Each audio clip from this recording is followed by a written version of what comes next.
Nagulat naman ang ating bida dahil talagang umalis ang babae na ito. Ang malala pa ay nasayang lang ang kanyang pinaghirapan na pagpapanggap buong araw. Kaya agad niyang nilabas ang kanyang aura at sinabihan niya ang dalawa na papatayin niya ang mga ito dahil nasira lang ang kanyang plano dahil sa pagdating nila. Napuno naman ng takot ang mukha ni Dandan nang makita niya ang galit na mukha ng ating bida. Ngunit agad naman na naglakad sa harapan niya si Yanfo at kanyang sinabi na talagang tama nga ang sinabi ni Dandan sa kanya na isang malakas na martial artist ang ating bida. Kaya sa ngayon ay alam na niya kung bakit natalo lang si Team Yu sa kanya. Napansin rin ni Yanfo ang matinding murderous aura na lumalabas sa katawan ni Joe Fan kaya nasabi niya na kahit nasa antas pa lang ng bone forging realm ang tao na ito ay mukhang mas malakas ito. Ngunit tumawa lamang si Yanfo at kanyang sinabihan ang ating bida na isang malaking kamalian lamang niya na nagkita sila ngayong dalawa dahil siya ang number 1 disciple ng Vicious Medicine King kaya ito na ang magiging katapusan niya. Nagtaka naman si Joe Fan kung sino ang Vicious Medicine King na pinagyayabang ng kumag na ito. Ngunit naalala ng ating bida na ang titulo na ito ay binibigay lamang sa pinakamagaling na pill refiner sa kontinenteng ito kaya sa tingin niya ay isang kilala na tao ang master ng mayabang na ito. Alam rin ni Joe Fan na ang kwalifikasyon upang maging isang best pill refiner ng imperyo na ito ay kailangang nagtataglay ng best refining skills ang isang martial artist at dapat ay magaling rin ito sa poison refining skills. Kaya napatawa na lang ang ating bida dahil mukhang magaling ang bata na ito sa lason. Kaya agad na niyang inatake ang tao na ito gamit ang kanyang kamao at sinabihan rin niya ito na titingnan nila ngayon kung gaano kalakas ang lason ng mayabang na ito. Nagulat naman si Yanfo dahil hindi niya inakala na aatake agad ang baliw na ito. Isang malakas na pagsabog naman ang nangyari at nasira rin ang mga gusali sa kanilang paligid dahil sa pagtilapo ni Yanfo. Nang inig naman ang katawan ni Dandan nang makita niya ang malademonyong aura ng ating bida.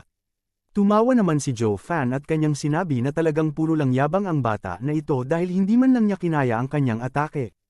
Kaya muli niyang tinanong ito kung ito na ba ang lakas ng susunod na Vicious Medicine King ng imperyo na ito. Nagulat naman ang magkapatid dahil hindi nila inakala na magiging ganito lang kadali ang laban na ito para kay Song Yu. Agad naman na naglakad ang ating bida sa harap ni Dandan kaya mas lalo pang nanginig sa takot ang katawan niya.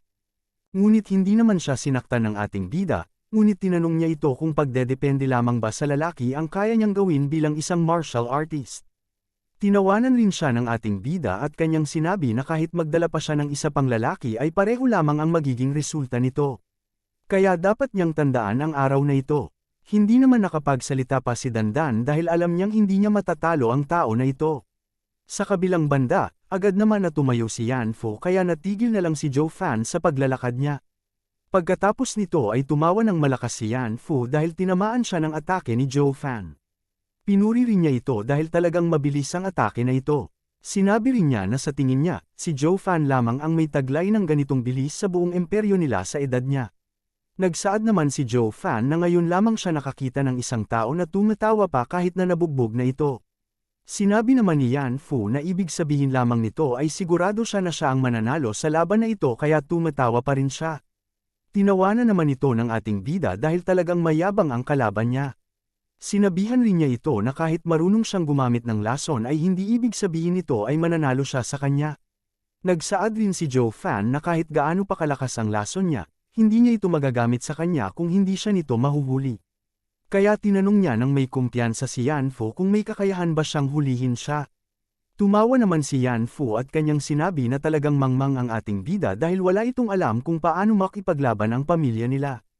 Tinaas rin ni Yanfo ang kanyang kamay na puno ng lason at kanyang sinabi na kinakatakutan ang master niya ng 7 families. Kaya kung hindi man lang nila masolusyonan ang maliit na problema na ito ng bilis ay hindi sila tatagal sa kanilang posisyon ng ilang libong taon. Kaya agad na tinipon ni Yanfo ang lahat ng lason sa kanyang kamay at kanyang sinabi na sa ngayon ay ipapakita niya sa ating bida na hindi niya kailangan na mahawakan ang katawan niya upang mapatay siya ng kanyang lason. Nagulat naman si Joe Fan nang makita niya ang pagtipo ng bata na ito ng lason. Nasabi rin ni Joe Fan na kakaiba ang lason na ito kaya hindi niya inaasahan na makikita niya ito. Agad naman na tinaas ni Yanfo ang kanyang mga lason at kanyang binalaan si Joe Fan na magiging katapusan niya na ito. Isang malaking tornado naman ang mga lason ang pumilibot kay Yanfo nang ginamit niya ang kanyang teknik na 7-colored palm of the skies. Naisip naman ni Joe Fan na kahit malakas sa lason ang kanilang pamilya ay may kahinaan pa rin ang kanilang martial arts, dahil mahina ang katawan at bilis ng mga tao na ito. Kaya inaasahan na niya na gagawin ito ni Yan Fu upang protektahan ang kanyang sarili sa anumang atake na gawin sa kanya ng mga kalaban niya. Ngunit ang masama lamang ay nakaharap siya ng mayabang na ito dahil hindi ito gagana sa kanya. Ngunit bago pa man tuloy ng ating bida ang kanyang pag-atake ay naramdaman niya ang aura ng dalawang martial master na nanunod sa likuran niya. Kaya sa tingin ni Joe Fan ay nandito ang mga ito upang malaman ang lakas niya.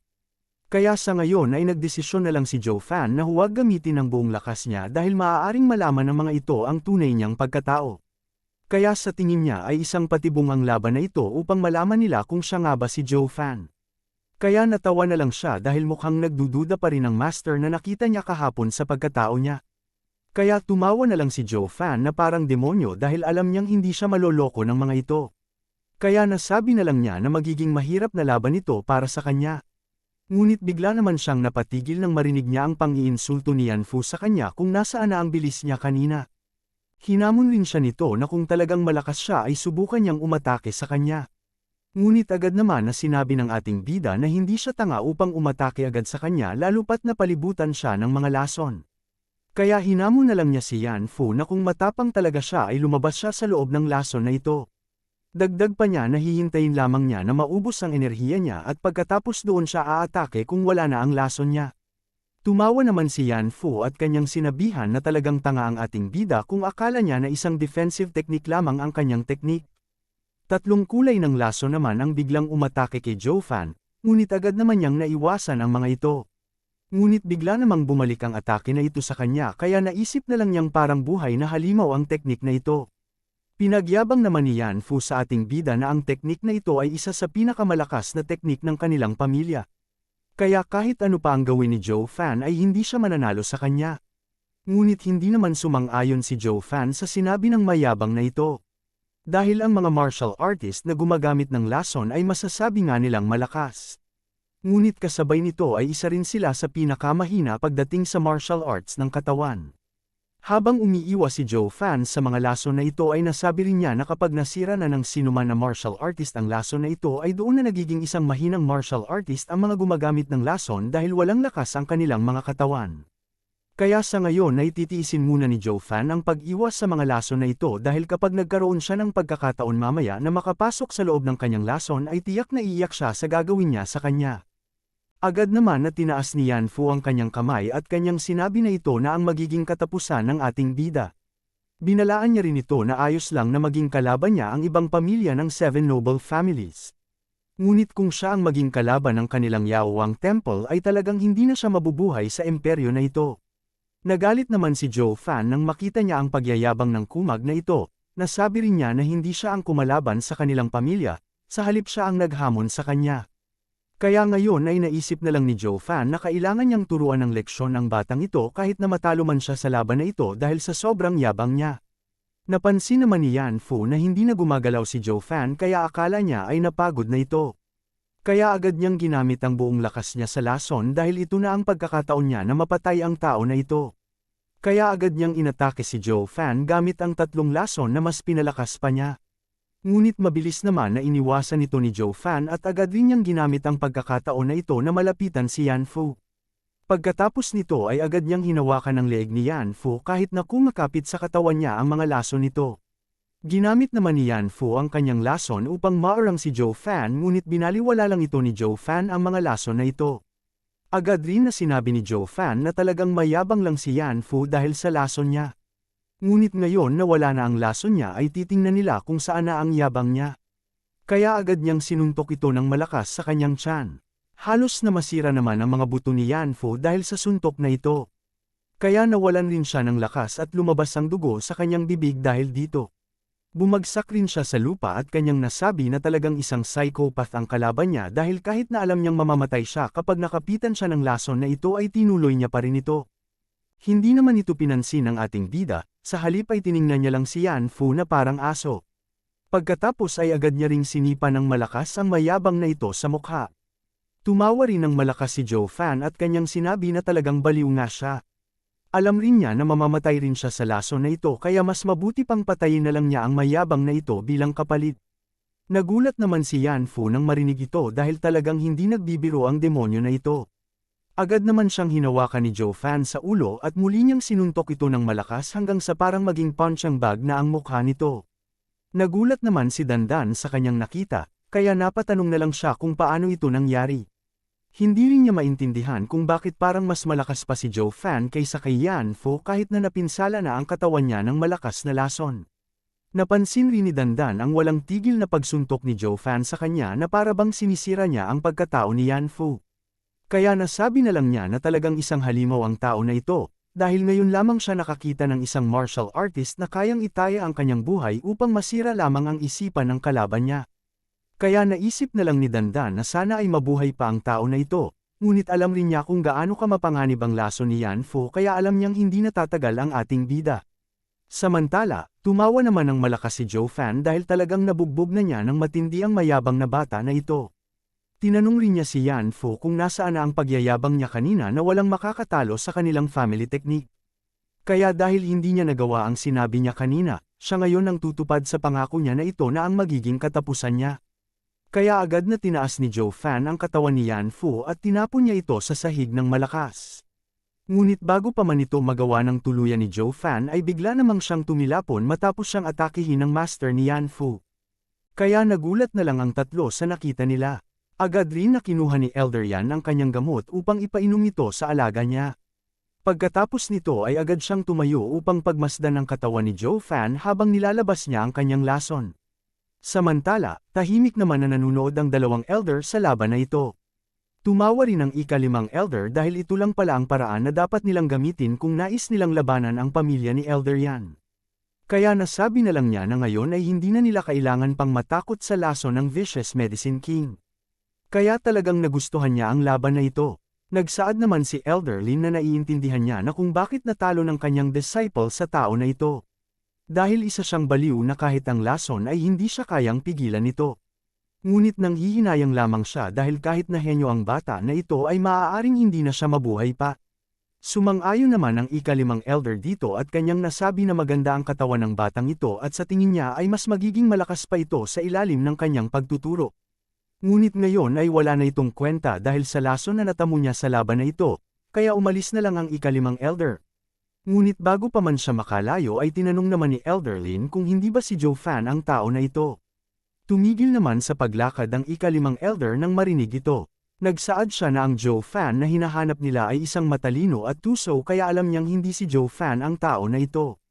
Binalaan niya rin si Elder Lin na mas nakakatakot pa si Joe Fan sa tao na ito ng 100 beses kaya dapat niyang tandaan ito. Pagkatapos nito ay agad nang umalis ang ika-5 elder. Natakot naman si Elder Lin dahil nanggaling na ito mismo sa ika-5 elder na mas malakas sa kanya, kaya napatanong na lang siya kung gaano kaya kalakas ang Joe Fan na ito.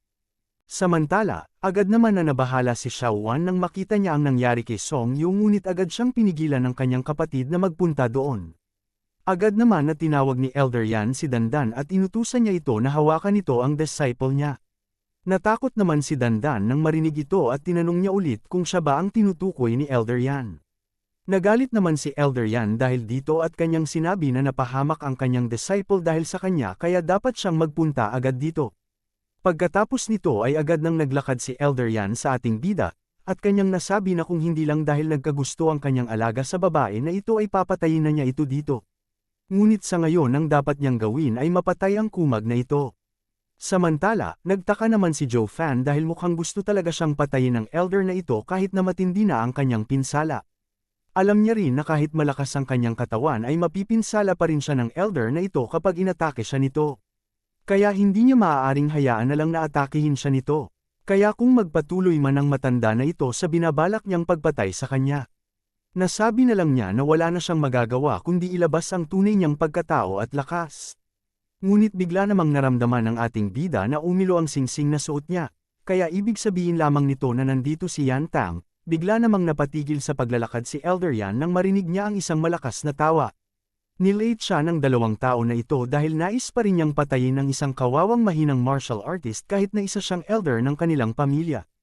Tulad nga na inaasahan ng ating bida, si Yan Tang nga ito at kasama niya ang kanilang elder. Tinanong rin ni Yan Tang si Elder Yan kung isang mahinang martial artist lang ba ang kaya niyang patayin. Natuwa naman si Joe Fan nang makita niya si Yan Tang at kanyang nasabi na tamang-tama lang ang pagdating ng kaibigan niya. Kaya agad niya ring tinago ang singsing na suot niya upang hindi ito makita ni Yan Tang upang hindi niya malaman na siya ito. Naiinis na tinanong naman ni Elder Yan kung saan kaya nanggaling ang bastos na batang ito, kaya tinanong niya ito na kung talagang bang nais niyang makialam dito. Agad naman na nagsaad ang Elder na kasama ni Yan Tang na hindi sila maaaring makialam sa away na ito dahil wala sila sa kanilang teritoryo. Ngunit agad naman na sinabi ni Yan Tang na ang lugar na ito ay ang Huayu City, hindi rin ito ang teritoryo ng Yaohuang Temple kaya bakit pa sila matatakot sa Elder na ito. Lumabas naman ang pawis sa mukha ng Elder at kanyang naisip na mula nang matapos ang laban sa lungsod ng Qingning ay naging ganito na ang kanilang Young Master. Hindi na nito kayang manood kapag may mahinang taong nasasaktan at hindi kayang lumaban. Ngunit kahit na matapang ang kanilang Young Master ay alam niyang hindi magandang maging kalaban ang Vicious Steel King lalo na't gumagamit ng lason ang mga ito. Kaya sa halip ay kinausap na lang ng Elder si Elder Yan at nagpakilala rin siya bilang isang Elder ng Jianhao Mansion. Hiniling rin niya na huwag sana niyang masamain ang sinabi ng kanyang Young Master dahil hindi niya alam kung ano ang kanyang antas. Humingi rin siya ng paumanhin sa mga sinabi ng kanyang Young Master. Agad naman na nag-iba ang reaksyon ni Elder Yan nang marinig niya na ang dalawang ito ay nanggaling rin sa 7 noble families. Kaya nagsaad na lang siya na mukhang ito ang dahilan kung bakit sobrang tapang ng batang kasama niya. Tiningnan niya rin ang katawan ni Joe Fan at naisip niya na dahil napinsala naman ang kanyang disciple ng matinding lason ang katawan ng batang ito, hindi na niya kailangan pa ng patayin ito. Kaya sinabihan niya ang dalawa na bilang respeto niya sa kanila ay hindi na niya papatayin si Joe Fan. Agad naman na nagpasalamat ang Elder nang marinig ito at sa tingin rin niya ay nais ni Elder Yan na itago nila ang nangyari dito upang hindi bumaba ang kanyang reputasyon. Agad rin na tumawa ang Elder at kanyang sinabi na dahil kinalaban ng bata na ito ang disciple ng isang 7 noble family ay tiyak na talagang kamatayan ang magiging resulta nito para sa kanya. Kaya sa tingin niya ay tama lang ang ginawa nila. Agad naman na nilapitan ni Elder Yan ang alaga niya at si Dandan at pagkatapos ay agad din silang umalis. Nakahinga naman ng maluwag ang Elder nang makita niyang umalis na ang Elder. Ngunit napansin niya pa rin na talagang galit na galit pa rin si Yan Tang sa Elder na ito dahil sa ginawa niya sa batang ito. Nasabi na lang ng Elder na kahit siya ay nahihiya sa ginawa ni Elder Yan dahil talagang pag-abuso ito ng kapangyarihan. Ngunit bigla na lang binatukan ng Elder si Yan Tang dahil sa kanyang ginawang paggalit kay Elder Yan.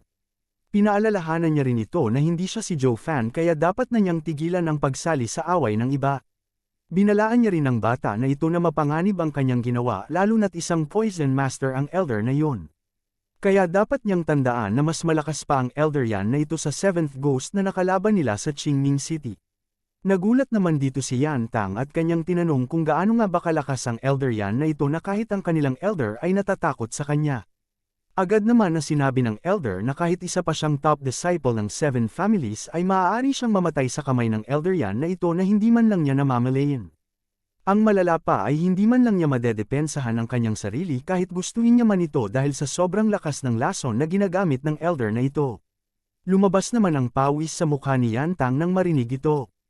Bigla rin silang natigil nang tawagin sila ng isang batang babae habang humihingi ito ng tulong upang gamutin nila ang ating bida. Sinabi rin niya na napinsala ng isang matinding laso ng Yaohuang Temple ang kanilang brother Song Yu kaya sana ay tulungan nila ito. Agad naman na tinanong ni Yan Tang ang kanilang Elder kung may paraan ba sila upang maligtas ang tao na ito.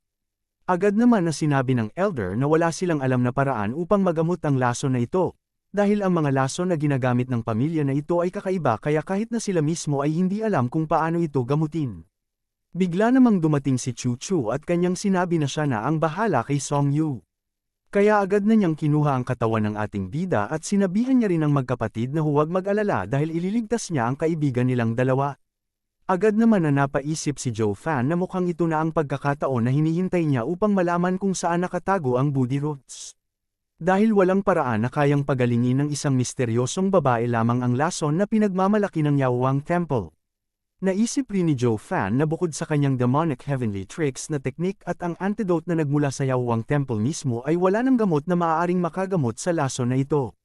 Kaya napatawa na lang siya dahil mukhang gagamitin sa kanya ng babae na ito ang nais niyang makuha. Matapos ang ilang sandali ay narating na rin ng dalawa ang bahay. Agad naman na kinuha ni Chu Chu ang isang gamot at agad niya rin itong binuksan. Isang makapal na aroma naman ng aura ang biglang lumabas sa bote ng gamot na ito. Kaya nang maamoy ito ni Joe Fan ay sigurado siya na ito nga ang kanyang hinahanap. Ito ang kayamanan na body roots na kayang bumuhay ng patay.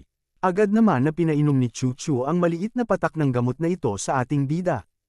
Kasabay nito ay naramdaman ni Joe Fan ang matinding pagsabog ng aura sa kanyang katawan at sa tingin niya ay mukhang mas nagiging kalmado ang kanyang katawan. Matapos ang 6 na oras matapos mainom ni Joe Fan ang gamot na ito ay naramdaman niya ang kakaibang epekto ng gamot na ito sa kanyang katawan. Kaya halos lahat ng lason sa katawan niya ay nagsimula ng mawala, kaya ngayon ay kaya na niyang gumalaw ng kaunti. Agad naman na ginamit ni Chu Chu ang kanyang enerhiya upang mas mapalabas pa ang lason sa mga organ ng ating bida. Naisip rin ni Joe Fan na isang malamig na aura ang ginagamit ni Chu Chu kaya sa tingin niya ay nais nitong siguraduhin na wala ng lason sa katawan niya. Ngunit ang hindi alam ni Chu Chu ay kanina pa niya nasunog ang mga lason na ito gamit ang kanyang apoy. Napansin rin ng ating bida na mukhang alam na alam ng babae na ito ang epekto ng lason ng Yawang Temple kaya sa tingin niya ay hindi lang normal na martial artist ang babae na ito. Ngunit bigla namang naisip ni Joe Fan na hindi niya maaaring hayaan na lang na malaman ni Chu Chu na wala na ang lason sa katawan niya dahil maghahinala ito sa kanya. Kaya muli niyang ginamit ang kanyang teknik upang mapaniwala ang babae na ito na may lason pa sa katawan niya. Matapos ang ilang oras na paggamot sa ating bida ay natapos na rin si Chu Chu sa kanyang ginagawa. Ngunit nasabi rin niya na mukhang mas nagiging mahirap pa na magamot ang lason na ginagamit ng Yawang Temple. Hindi rin siya makapaniwala na ang lason na ginamit ng alaga ni Elder Yan ay nagbigay sa kanya ng matinding hirap para lang magamot ito. Tumawa naman ang ating bida habang naririnig ang sinabi ni Chu Chu dahil ang hindi niya alam. Lahat ng enerhiya na kanyang ginamit sa katawan ni Joe Fan ay naabsorb lamang ito ng ating bida. Naisip naman ni Joe Fan na oras na upang simulan ulit ang kanyang plano kaya agad na siyang bumangon at kanyang tinanong kung nasaan na siya. Nagkunwari rin siyang nagulat na bumalik si Chu Chu sa kanya upang tulungan siya. Sinabi rin niya na akala niya ay nagalit na ito sa kanya kaya mukhang hindi na sila magkikita pa. Namula naman ang mukha ni Chu Chu dahil talagang mabuti ang kalooban ng batang ito. Dahil kahit namuntikan na itong mamatay dahil sa lason ay siya pa rin ang iniisip nito. Ngunit tinanong niya naman ang ating bida kung sino ang nagsabi na hindi siya galit sa kanya. Sinabi rin niya na nakita niya ang ginawa niya kay Yan Fo at sa tingin niya ay isa siyang malakas na martial artist. Kaya muli niyang tinanong ito kung bakit nagpanggap siyang mahina sa harapan niya. Nakangiting sinabi naman ni Joe Fan na nais lamang niyang maging kaibigan niya. Ngunit alam niyang hindi siya agad papansinin ni Chu Chu kaya ginawa niya ito. Nagsaad rin siya na ngayon ay alam na niyang mabait nga na tao si Chu Chu kaya sa tingin niya ay magandang resulta na ito para sa kanya. Agad naman na naglakad palayo si Chu Chu at kanyang sinabi na walang maniniwala sa sinabi ng ating bida. Pinaalam rin niya na nakita niya ang naging laban niya kay Yan Fo at sa tingin niya ay hindi ito ang pagkatao ng ating bida. Kaya mahirap paniwalaan na nais niyang makipagkaibigan lang sa isang misteryosong tao katulad niya. Napaisip naman si Joe Fan na maaaring hindi magiging madali ang babae na ito, kaya tinanong niya ito kung nais niya ba talagang malaman ang totoong dahilan. Agad naman na tinanong ni Chu Chu kung ano ang dahilan niya sa paglapit sa kanya. Nahihiyang sinabi naman ni Joe Fan na nais niya lamang mapalapit sa taong gusto niya. Sinabi rin niya na sa ngayon ay hindi siya naparito upang magkaroon ng kaibigan.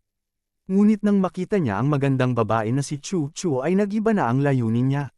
Ngunit bigla namang nagsaad si Chu Chu na hindi pa nakita ni Joe Fan ang kanyang mukha kaya paano niya nasabi na maganda siya. Kumpiyansang sinabi naman ng ating bida na alam niyang maganda si Chu Chu dahil maganda rin ang kanyang mata. Ngunit hindi naman naniwala si Chu Chu dito at kanyang sinabi na alam niyang nagsisinungaling lamang ang ating bida. Ngunit muli namang sinabi ng ating bida na ayon sa kanyang ina, lahat ng mga babae na may magandang mata ay isang magandang babae.